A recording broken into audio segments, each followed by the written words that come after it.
Hey guys, what is up? This is Matthew. Today is me, and once again, welcome back to another movie review, aka After I Saw. This time it is going to be on The Hitman's Wife's Bodyguard. This movie stars Ryan Reynolds, Samuel L. Jackson, Salma Hayek, Antonio Banderas, and Morgan Freeman.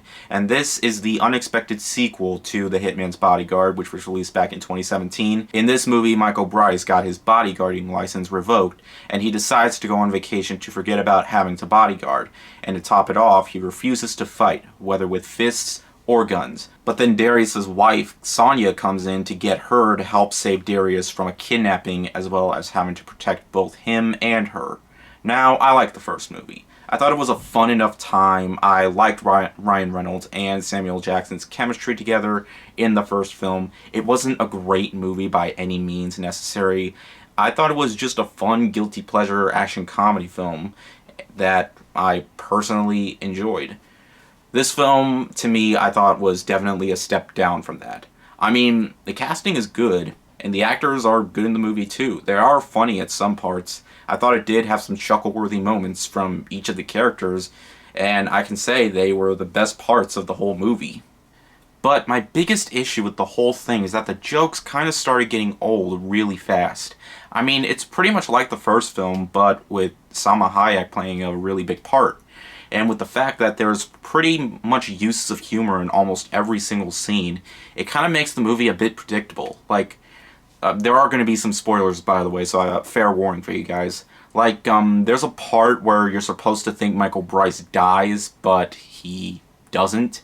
And that's in the halfway point in the movie. Like, I pretty much knew exactly what was coming a mile away. Also, when we get introduced to Morgan Freeman's character, there's a bit of a twist to his character much later on that just comes out of nowhere. And I'm like, really? You're going with this now? I don't know. I just didn't really like when it got to that. I mean, the movie didn't bore me to tears.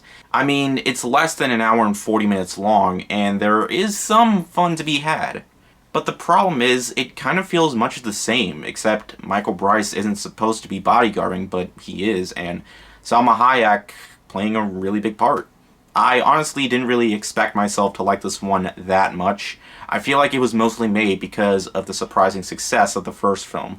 For the most part, it doesn't really bring anything that special, but if you're into over-the-top humor and bloody action, you'll get that here. But for me, I just wanted a bit more from it. I'm going to give The Hitman's Wife's Bodyguard a 2.5 out of 5.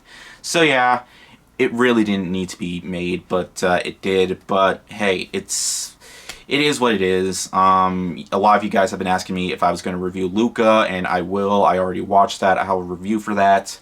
I'll have it made at the same time I'm having this video out, just not on the same day because I'm still busy with work and stuff. But yeah.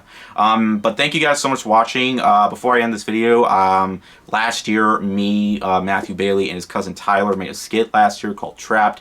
This year, we made another one called Ghost. It stars me, and I'm going through depression, and now I'm talking to a ghost in the short film. I'll put a link in the description. It took us hours to make, but despite the fact it's less than 5 minutes long, but we had a pretty fun time making it.